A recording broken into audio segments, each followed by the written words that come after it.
मैं ये कह रही हूं कि आप जो मुद्दे गिनवा रहे हैं वो बहुत जरूरी हैं, बिल्कुल उन पर बात होनी चाहिए, लेकिन क्या अगर किसी भी वर्ग विशेष को ये लगता है कि जो मंदिर है या कुतुब मीनार है या फिर कोई ऐसी मस्जिदें हैं उनके पीछे की जो असल कहानी है वो वर्षों वर्ष से धुंधली पड़ी हुई है, वो सामने आना चाहिए, सच का सर्वे होना चाहिए, तो इस पर एक वर्ग विशेष को आपत्ति क्यों होनी चाहिए? नहीं, कांग्रेस को आपत्ति क्यों होनी चाहिए? मैं आलोक जी 2015 में ये उस वर्ग विशेष को रिप्रेजेंट करते हैं। सुनिए, सवाल मेरे से है। अरे सिंह साहब, सवाल मेरे से है, आप 1 घंटा है बोलिएगा को। 2015 में महेश शर्मा जी ने पार्लियामेंट में खड़े होकर कहा कि ताजमहल के से पहले वहां मंदिर था, ऐसा कोई सबूत नहीं। 2017 में आर्कियोलॉजिकल सर्वे ऑफ इंडिया, इन्हीं के सरकार का विभाग है वो और इन्हीं के मंत्री थे वो, उन्होंने कहा वहां पर इस तरह का कोई सबूत नहीं। क्या ये मानते हैं उन दोनों वक्तव्यों को जो पार्लियामेंट में दिए गए? ये बात तो सही है जो आलोक जी बोल रहे हैं। वो कह रहे हैं कि 2015 में संस्कृति मंत्री महेश शर्मा, एक सेकंड महेश शर्मा सुनिए, बहुत देर से सर आप लोग बोल रहे हैं, मैं शिवम त्यागी को लाना चाह रही हूँ। शिवम त्यागी, लोकसभा में उन्होंने कहा था कि ताजमहल के हिंदू होने का कोई सबूत नहीं है, फिर यही बात इसी तरह की एसआई ने 2017 में कही, लेकिन अचानक से 2022 में जो बीजेपी नेता है रजनीश ताजमहल को लेकर एक सर्वे कराने की मांग कर रहे हैं। ये बात तो फैक्चुअल करेक्ट है? बिल्कुल है। मैं सिर्फ इतना कहना चाहता हूं प्रीति जी, देखिए कितना ये सेलेक्टिव एमनीशिया कांग्रेस को हुआ है। आपकी इस बात का 100% मैं जवाब दूंगा, लेकिन देखिए शुरुआत कैसे की कि 15 लोग वहां पर जाकर जो है कुतुब मीनार पर बैठ गए, कुतुब मीनार पर 15 लोगों ने जो है हनुमान चालीसा पढ़ी, उसके बाद पूरे देश की मीडिया ने दिखाना शुरू कर दिया। क्यों जी? कल जो ज्ञानवापी मंदिर पे वहां 5000 लोग इकट्ठे हो गए थे कोर्ट के ऑर्डर के अगेंस्ट, जब कोर्ट ने कहा कि उसकी वीडियोग्राफी करिए और वहां पर वो 5000 लोग इकट्ठे होकर हंगामा और नाराए तकबीर अल्लाहू अकबर लगा रहे थे, वो कांग्रेस को नहीं दिखाई दिया क्या? या आपको दिखाई नहीं दिया, या आपने मेंशन करना जरूरी नहीं समझा? नंबर 1। दूसरी बात यह है कि हिंदू आइडियोलॉग कहते हैं कि इस देश में, जो रियलिटी भी है कि इस देश में करीब 60,000 मंदिरों को तोड़ा गया, डिमोलिश किया गया तमाम आक्रांताओं द्वारा।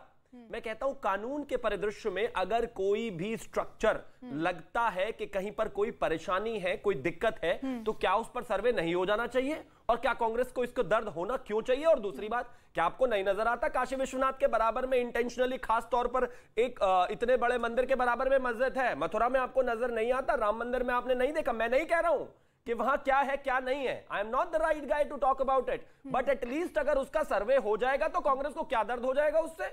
मुझे लगता है कि अपनी हेरिटेज, अपनी संस्कृति को कानूनी तरीके से रिक्लेम करने में और उसको पाने में कोई बुराई नहीं है, लेकिन हां, ना कोई हिंसा की आवश्यकता है, ना किसी भी चीज की आवश्यकता है, लेकिन इतना जरूर है कि अगर ऐसा कुछ है तो सर्वे में किसी को कोई परेशानी नहीं। मसूद हाशमी जी, आपत्ति नहीं होनी चाहिए। और मैं अयोध्या मामले पर भी बात कर दूं। यहां पर ग्राउंड पेनिट्रेटिव रडार के जरिए ये पता चल पाया था कि वहां पर भगवान राम के अवशेष मिले थे, उससे पहले जो पूरी टीम जा रही थी उन्हें कोई अवशेष नहीं मिले थे। लेकिन अगर ऐसा किसी को, सुने, मंदिर के अवशेष, अगर किसी को इस बात पर आपत्ति है कि वहां पर मंदिर हो सकता है, जहां पर मस्जिद है या कुतुब मीनार है तो वो विष्णु स्तंभ हो सकता है, वहां पर तो बाकायदा एक विवाद है कुतुब मीनार को लेकर, जिसको लेकर वहां पर लिखा भी गया है कि किस तरह से जैन मंदिरों को लेकर तोड़कर फिर उस पर वो बनाया गया है। तो अगर सर्वे हो जाता है तो उसमें क्या हर्ज है? उसमें क्यों दर्द होना चाहिए किसी को?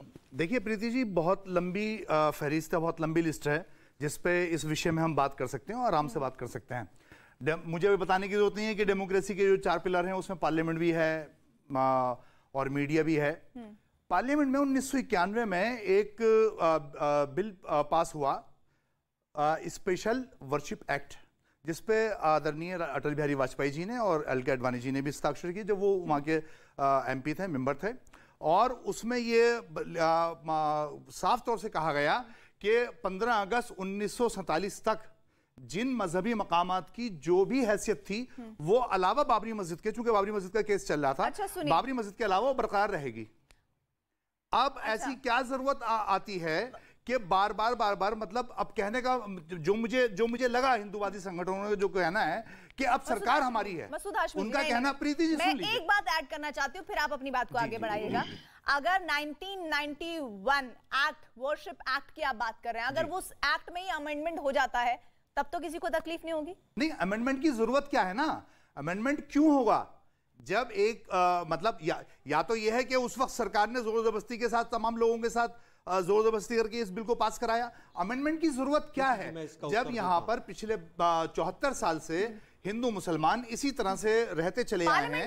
मंदिर के बराबर में मस्जिद, मस्जिद के बराबर मंदिर, शिवम को इसी बात के ऊपर अगर अमेंडमेंट हो जाता है, देखिए अगर अमेंडमेंट हो जाता है, क्यों हो जाता है? अगर किसी को लगता है कि अमेंडमेंट की जरूरत है और उसमें अमेंडमेंट हो जाता है, क्योंकि हमारे देश में देखिए आप नहीं तय करेंगे ना, वो तो पार्लियामेंटेरियन तय करेंगे, वो मौजूदा सरकार एक कमेटी बिठाकर तय करेगी कि जरूरत है कि नहीं है इस एक्ट में बदलाव की, और अगर ऐसा होता है तब तो कोई तकलीफ नहीं होनी चाहिए किसी को। इस वजह से कि लोगों का मानना यह है कि अब ये देश हमारा है, अब ये सरकार हमारी है, अब ये मतलब हमारा राष्ट्र होना चाहिए, ये कहने की वजह से जरूरत पड़ती है। आप बाबरी मस्जिद का जिक्र करेंगी। बाबरी मस्जिद के फैसले में चीफ जस्टिस ऑफ इंडिया ने साफ लिखा है कि वहां पर यह सबूत नहीं मिले कि किसी मंदिर को गिराकर मस्जिद बनाई गई है, यह साफ लिखा है। और सर सर्वे तो ये भी आए हैं कि ऐसे सबूत भी मिले हैं समय समय पर। विनोद बंसल भी उन तथ्यों को जोड़ देंगे। विनोद बंसल जी वही कह रहे हैं कि जब भी सुनिए, विनोद बंसल जी हमारे साथ जुड़ गए। विनोद बंसल जी वो ये कह रहे हैं कि एएसआई की टीम जब जहां गई है, जहां पर ये दावा किया गया कि वहां मंदिर है, वहां पर उन्हें मस्जिद के ही सबूत मिले, मंदिर का कोई सबूत नहीं मिला है। तो कोई बात नहीं, इसमें क्यों डर लग रहा है आपको? ये तो सबूत मैंने साक्षात देखे हैं और आपका कैमरा जाकर के वो देख के आया है। और ये मसूद हाशमी साहब को भी वो दोहराया नहीं है, ये इनके लिए दूर नहीं है। ये कुतुब मीनार मुश्किल से कुछ किलोमीटर दूर होगा अगर दिल्ली में रहते हैं तो। अगर पाकिस्तान में रहते हैं तो मैं नहीं कह सकता, हो सकता है थोड़ा डिस्टेंस होगी, लेकिन कुतुब मीनार जो है ना जी, कुतुब मीनार में कोई भी जाके देखेगा, मैं स्वयं साक्षात पिछले महीने गया था और सारा देख के आया, उसकी सारी वीडियोग्राफी की मैंने, फोटो भी देखे हैं उसके। और बाकायदा जिस तरह से हमारे हिंदू देवी देवताओं की मूर्तियों को जिस तरह से विकृत तरीके से, विरूपित तरीके से रखा गया है, वो वास्तव में चीख के चिल्ला के और चिढ़ाने के लिए पर्याप्त है हमारे। और आप देखिए कि जिस तरह का शिलालेख बंसल जी किसने रखा है, इस बात का भी तो जवाब दो। क्या मुसलमानों ने रखा है? बाहर देखिए प्रीति जी, हमें तो वहां टिकट लेके जाना पड़ता है बंसल जी। को जरा रोकिए जरा। आप ये जो कह रहे हो कि रखा गया है, ये दर्शाया जा रहा है, दिखाया जा रहा है कि मुसलमानों ने थोड़ी ना रखा है उन मूर्तियों को, या जो भी आपके मतलब मुकद्दस जो भी चीजें हैं वो हमारे लिए भी मुकद्दस है, क्योंकि हमारे धर्म में है सबका एहतराम करना। मामला है मुगल आक्रांतों से आपका क्या रिश्ता है? अरे मुगल को गोली मारो, मुगल नहीं है इस वक्त, मुगलों की बात मत करो, इस वक्त भारतीय मुसलमानों की बात करो और भारत की बात करो। मुगल मर कब गए?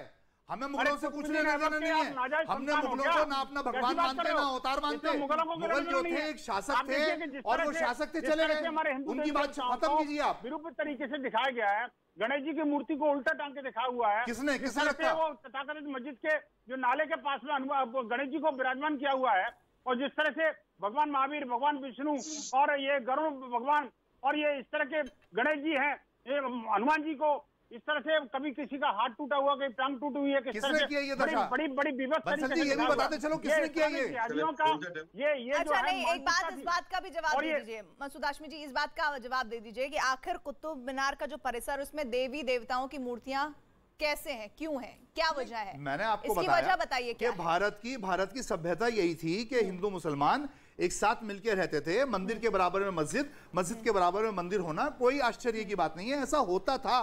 और चूंकि वो परिसर इतना बड़ा है तो हो सकता है उसमें, जब हमें तो मालूम नहीं, हम तो उसको नेशनल धरोहर के तौर पर मानते हैं, हम तो कुतुब मीनार को कोई मस्जिद थोड़ी मानते हैं। मसूद हाशमी जी, हो सकता है ऐसा होगा, ऐसा हुआ होगा, इन पर तो देखिए कोर्ट चलता नहीं है, ये बात तो क्लियर है। शिवम इस पर कुछ कहना चाह रहे, रुकिए विनोद बंसल जी। शिवम वो ये कह रहे हैं कि भाई हमारी गंगा जमुनी तहजीब की परंपरा थी, उसके निर्वहन के तहत हम देखते हैं कुतुब मीनार के इस मीनार को भी और वहां मौजूद मूर्तियों को भी, जो देवी देवताओं की वहां पर मौजूद है। मैं एक किताब है मासिरे आलमगीर, जिसको साकी मुस्तैद ने लिखा हुआ है। उस किताब में उसने लिखा है औरंगजेब के बारे में कि जब औरंगजेब चित्तौड़ में गया तो उसने एक दिन में 64 मंदिर तोड़ने का आदेश दिया। ये यहाँ टीवी पर बैठकर कहते हैं, हमें प्लीज आप प्लीज रुकिए ना सर, रिक्वेस्ट साथ में ये भी बताओ ना, सब बताओ। औरंगजेब ने मंदिर भी बनवाए, कितने मंदिर बनवाए? ये अतिक्रमण नहीं, एक-एक करके। हाँ, मैं कह तो रहा हूँ।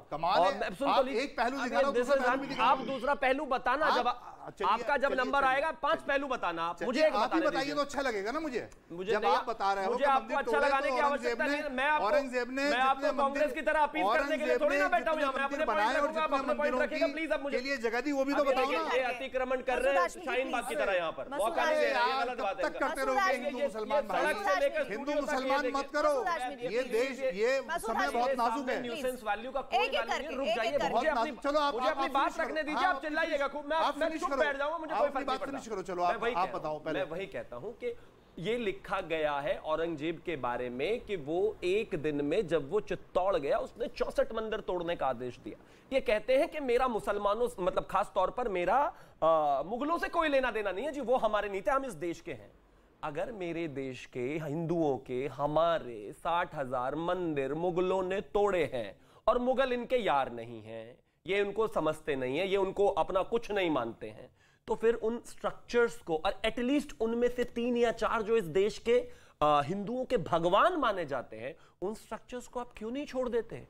और क्यों आपको परेशानी है? मुगलों से आपका लेना देना नहीं है ना, तो बाबरी मस्जिद का केस इतने लंबे समय तक क्यों लड़ा? 135 साल तक इस देश में चुपचाप आकर कहते कि ये लीजिए बाबर का हमारा कोई लेना देना ही नहीं है ना, वो हमारा यार है ना रिश्तेदार है, तो एक काम करिए ये हिंदुओं का मंदिर है बनने दीजिए। लेकिन नहीं ना, टीवी पर बैठकर कहेंगे कि हम उनको जानते नहीं, लेकिन deep down in the hearts they say कि हम 800 साल तक इस देश पर राज किए और ये मस्जिदें हमारी हैं। ये सब ऐसा नहीं है जी। अगर इस देश के मुसलमान ने वो मंदिर नहीं तोड़े हैं और मुगलों ने तोड़े हैं और उसको अब रिक्लेम करने का समय है, तो इनको किस बात का दर्द है जब इनका मुगलों से कोई लेना देना ही नहीं है?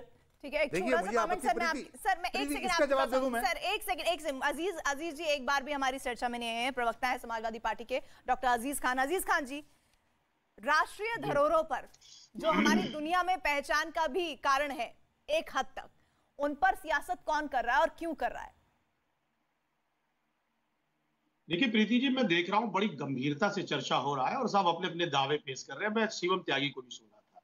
देखिए ज्ञानवापी पे क्या हो रहा है क्या नहीं हो रहा वो एक अलग विषय है। आज जो राष्ट्रीय धरोहर है हमारा, जो हमारी पहचान है, इस मुल्क की पहचान, साहब उस पर सियासत कैसे चमकाई जाने की कोशिश की जा रही है, जिसपे पहले से फैसले आ चुके हैं। चाहे आप ताजमहल का इशू ले लो, उसमें बाकायदे आगरा कोर्ट में एएसआई ने हलफनामा तक दिया है और यह कहा है कि साहब जो 22 कमरे की बात कही जा रही है वो सुरक्षा कारणों से बंद है। और यहां तक सुप्रीम कोर्ट ने भी एक आदेश में यह बात कही है कि वहां पर कौन से पोर्शन खोले जाए, कौन से पोर्शन ना खोले जाए, ये हम तय करेंगे, पहली बात। दूसरी बात, यहां तक हलफनामे में यह भी कहा गया कि जो दावे पेश किए गए लगातार कि ताजमहल में, बाकायदा हलफनामा दिया गया है कि ताजमहल में शिव मंदिर या तेजो महालय तक का जो दावा है वो काल्पनिक है। और मुद्दा क्या कहना चाह रहा हूं अजीज खान जी, कुतुब मीनार में 13 अप्रैल 18 को साकेत कोर्ट ने निर्देश दिया कि जो वहां पे मूर्तियां बिखरी पड़ी हैं उनको यथावत कर दिया जाए, उनको वहां से हटाया ना जाए, बाकी यथा स्थिति बरकरार रखा जाए। सुनिए मेरी बात, यह कोर्ट ने फैसला कर दिया, हम आप कौन होते हैं तय करने वाले? एक बात आप प्रीति जी समझ लीजिए, आज कि वहां मूर्तियां थी, वहां मूर्तियां थी, मूर्तियां कैसे आ गई? वहां मूर्तियां कैसे आ गई? वहां मूर्तियां कैसे आ गई? अभी आपने कहा कि यथावत उसको स्थापित कर दिया जाए, तो मूर्तियां कैसे आ गई वहां पर? अगर मीनार बनाई गई थी, पहली बार बोल रहे हैं, देखिए 20 मिनट की डिबेट में पहली बार बोल रहे हैं, हम इतनी तो मर्यादा रखें कि उन्हें अपनी बात को पूरा कहने दें। अजीज खान जी को अपनी बात कहने दीजिए, अगला जवाब मैं आपसे ले लूंगी। अजीज खान जी, कंप्लीट योर वर्ड्स।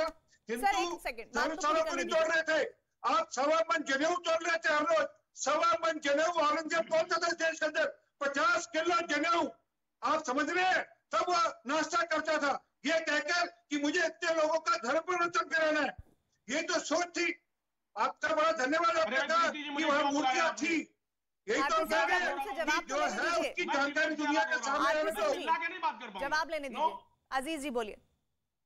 भाई कंप्लीट करने दीजिए, आपका नंबर आएगा, आप अपनी बात रखिएगा। देखिए 2-3 बातें, देखिए आज देश के हालात क्या है इस पे जरा चर्चा कर रहे हैं, थोड़ा हम फिर हम आएंगे, उसके बाद दूसरे मुद्दे पे आएंगे। देखिए एक बात आप जानिए, आज देश में बड़े गंभीर मसले हैं। आप देखिए बेरोजगारी की कितनी बड़ी समस्या आप देख रही हैं कि फौज में भर्ती 2018 से नहीं हुई, 81,000 पद खाली है।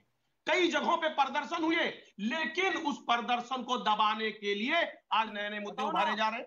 आज महंगाई की क्या स्थिति है, पेट्रोल की क्या कीमत है, आज आप देखिए गैस की क्या कीमत है। लेकिन सुनिए ना मेरी बात, अरे भाई ये भी प्रीति जी क्या डिबेट करा, ये भी बता दूं आपकी जानकारी के लिए। पहली बात तो आप ये मुझे ना बताएं कि मैं क्या डिबेट करा रही हूँ नहीं करा रही हूँ। आपको मैंने मौका दिया और अंत में जरूर मैं आई, लेकिन आपने भरपूर बोला, ऐसा नहीं है कि आप नहीं बोल पाए। लेकिन सुनिए, आरपी सिंह जी भी कुछ कहना चाह रहे हैं, उसको भी सुन लीजिए। आरपी सिंह जी बोलिए। वो कहे हमारी बात कंप्लीट सर आप मुझे मत सिखाइए ना, आई रिक्वेस्ट यू, हमारी आप अपना काम कीजिए, मुझे अपना करने दीजिए। आज 10% रह गई पार्टी रेखा के नीचे जो लोग हैं, ये हमारा नेता नहीं है, ये भी सरकार का नेता है, आप उसको मान्य नहीं करेंगे।